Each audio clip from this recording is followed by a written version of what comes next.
Well, it's the end of the week, and it's time to take a look at weekend entertainment options. There's a new movie on the big screen, and Santa Claus is coming to town. Joining us now is Chris Bumbray from JoeBlow.com. Hi, Chris. Hey, Maya, how are you?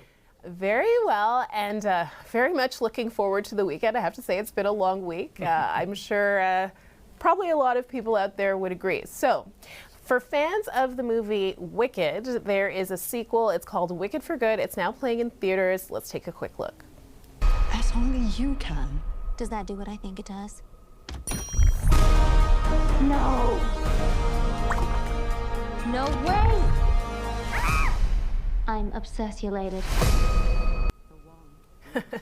So this is all, of course, connected to The Wizard of Oz, which I feel I should tell you, Chris, that was my favorite childhood movie. I have lost count of how many times I watched that movie just over and over again. So for fans, what do you think this movie means for them? I mean, it has such a huge following. I saw it at the Scotiabank premiere this week, and the audience was full of people cosplaying as Elphaba and Galinda, and they were into the movie like you wouldn't believe. People singing along, clapping, cheering. There was a group of girls behind me. They were singing so much. I had a bag of swag that the studio gave me. I guess they wanted to impress the press, and I just gave it to them, and they lost their minds. And it was, I have to say, like, I thought the first Wicked was a lot of fun, but you can kind of tell that it was a Broadway show that was cut in two, and instead of one 3-hour amazing movie, they made two pretty good like movies that add up to about 5 hours.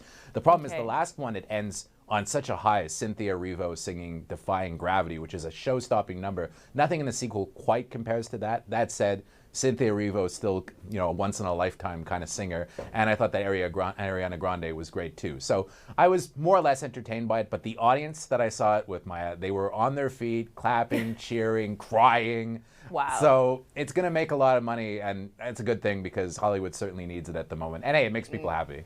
Yeah, and I know one of our colleagues took her daughter and her friends to see it today, so I'll wait for her review.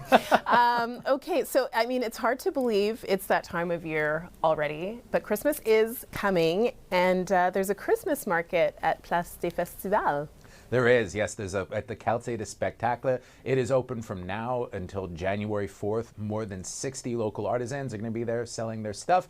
There's also one happening this weekend in Hudson at the Albee Barn, which also apparently is packed and is crazy every year.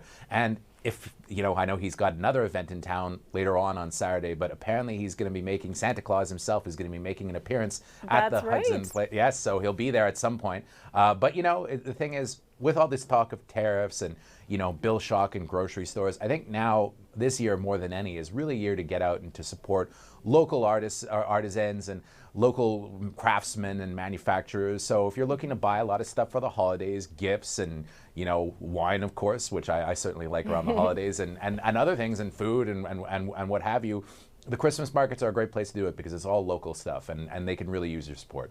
Okay, well, we're unfortunately pretty much out of time, but just quickly, you mentioned Santa Claus making a stop in Hudson. We should also mention that he's going to be downtown tomorrow, just very quickly.